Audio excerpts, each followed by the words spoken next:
Hopeless, defeated, powerless.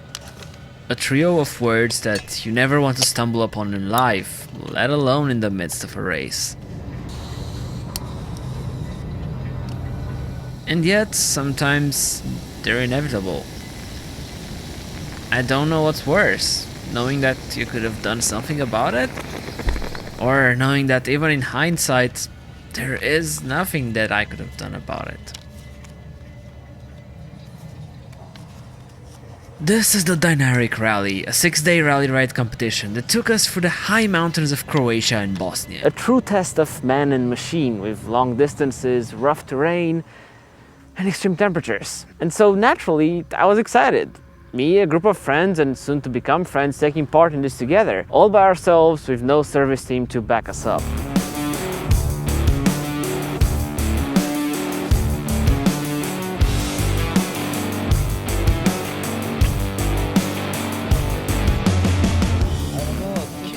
The spirits were high, taking a parade lap through the city of Knin. These displays were childish in a way, but at the same time they made me feel important. Feel like I was doing something special. And I was. It was a high. The high before the storm.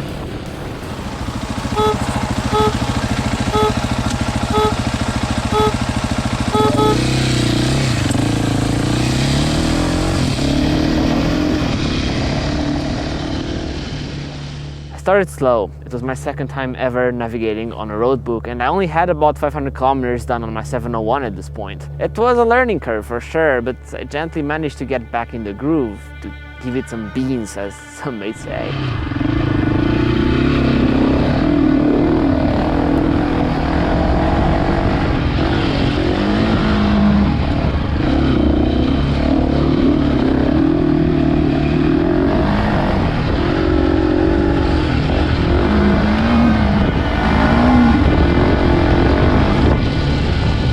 Starting to feel comfortable, and in rallying, feeling comfortable can be treacherous, as I would soon find out just 50 kilometers into the first stage.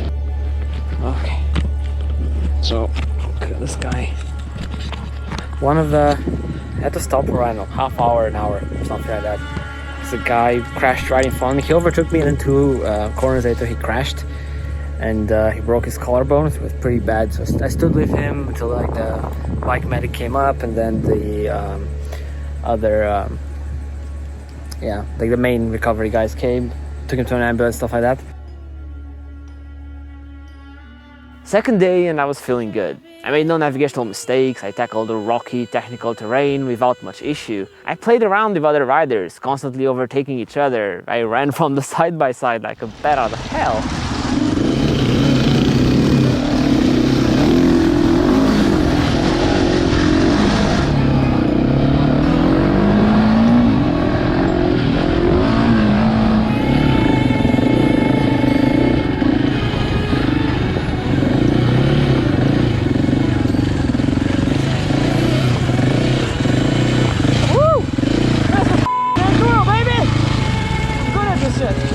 In a nutshell, I was having fun, but all good things come to an end, and the end was approaching. But not the bike's end, mine.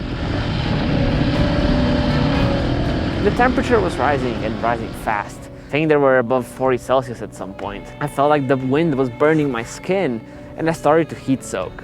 I had around 50 kilometers left to get to the tank point, and I started making mistakes. Small, silly ones. But the only difference between a silly mistake and a serious mistake is the time when it happens, and the speed you were traveling at that time. I'm exhausted. My reflexes were slow. I could barely concentrate on navigating. Oh, it's so rough!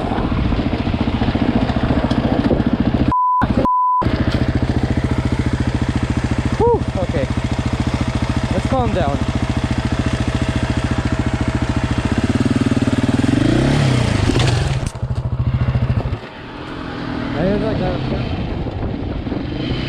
I dragged my ass all the way to kilometer 300, the last fuel point. It would be here where I would last get to enjoy the Dinaric. And here, the Dinaric script took a turn.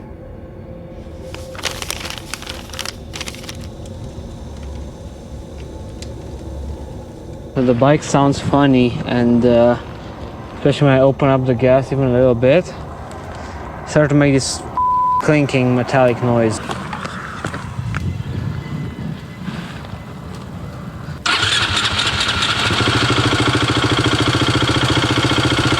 Managed to hardwire the fan to the battery thanks to some awesome German guys. But now I found out that I had no water in my radiator. So open up the radiator, I noticed some like mucus around the cap of it, which is probably not ideal. Couldn't see that well into the radiator. But I started pouring water from my Camelback into the rad, and that's when I found out that I basically emptied my Camelback into the radiator. There was no water left. There's 100 kilometers left for me to go to the bivouac. I think just like 60 of the special stage. That's 60 out of 300 plus of 350 or something like that. So what I'm trying to say is that I was really close to getting back, and I had a great day, an amazing day. I noticed it at one point, it was getting a bit hot, but it was so hot outside that I was getting a bit dizzy too. I noticed the bike started making a really funny noise, like a metal noise when I was giving it some beans. And it starts easy, even when it's overheating. But I really felt a big loss of power here, and it just doesn't sound right. You know, it sounds broken. I really wish I had some water, but other than that, like, I'm just disappointed because I wish it was fixable now, but I don't think it is. I really did not want to DNF this. I really wanted to continue, to go to Bosnia, to Croatia. But now I'm just stuck with a broken bike that's probably not even fixable. I'm just disappointed. I hope I didn't f*** up the bike too bad. I mean, honestly, at this point, I do not really care. Yeah, I don't care that much, but well, it is what it is. So, fast forward a few months, what happened? Here I have the initial parts list, and it includes items like a counterbalancer shaft, a water pump kit, a head gasket, piston, and those are just the bigger items. The reality is, I don't know yet what exactly happened. We have a hunch that the radiator hose had a micro fracture that made all the coolant disappear, so my bike overheated. But we have to wait for the new parts, put them all together, and test this theory.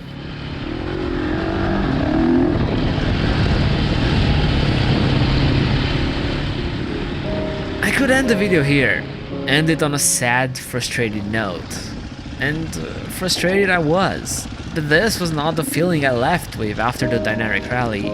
In fact, that night we got to work, because while me and my bike were out of order, that meant we could save my friend Christy's bike. You see, his 701 had developed a stress fracture in the radiator, and it got to the point where the coolant was fleeing the radiator faster than a politician fleeing away from taxes. And so, Operation Radiator Swap began. At 1 AM in a grass field. Throughout the rally, my 701 became a bit of a parts bike. I borrowed my radiator, my shifter pedals, and bushings, my battery. But it was worth it, because after all that, after working on his bike every single day, after countless sleepless nights, my friend got the category win, using my radiator, of course.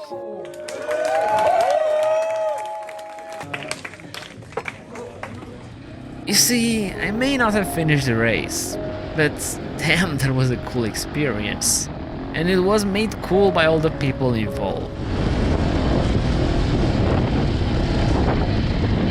From Petrichei and the organization crew to each individual rider that I got to talk to. I made friends, people who I still keep in touch to this day. And sure, I didn't finish. I was disappointed. But it only means that I have a great excuse to come back next year.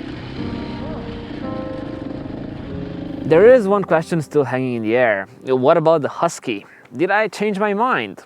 So, I'll start by saying that everything I said earlier about it still holds. It's still an amazing bike and pretty unique, if we're honest. But I made the mistake of thinking that the current 701s are more similar to the old 690 rally bikes than they actually are. Look, at the end of the day, the 701 is a dual sport. Sure, a really high-performance dual sport, but a dual sport nonetheless. It's not a dedicated race bike, and yeah, it shows. Not just on my end. Even my friend had to constantly tighten bolts on his steed. He even lost a swing arm bolt on the track. I mean, heck, out of about 10 riders in our class, I think he was the only one that finished all days in time. And even that was not easy. I do want to be fair, the Dinaric is a really technical rally, and a really rough one. Like, proper rough.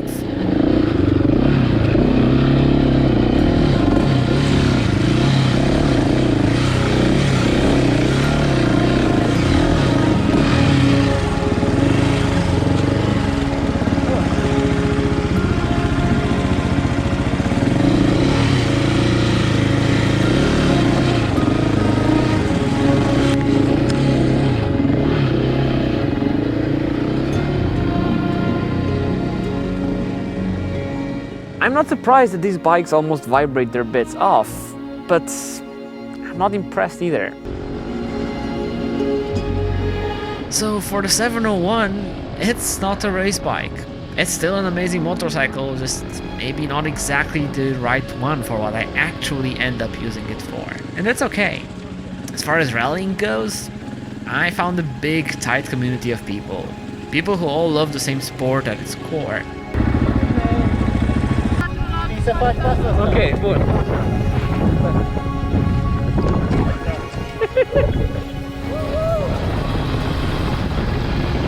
It's one of the best communities I've ever seen, to be honest, and I really want to be a bigger part of this community in the future. Thanks a lot for watching. You can check out the previous video where I took my 701 on its first rally stage. Have a good one. Bye.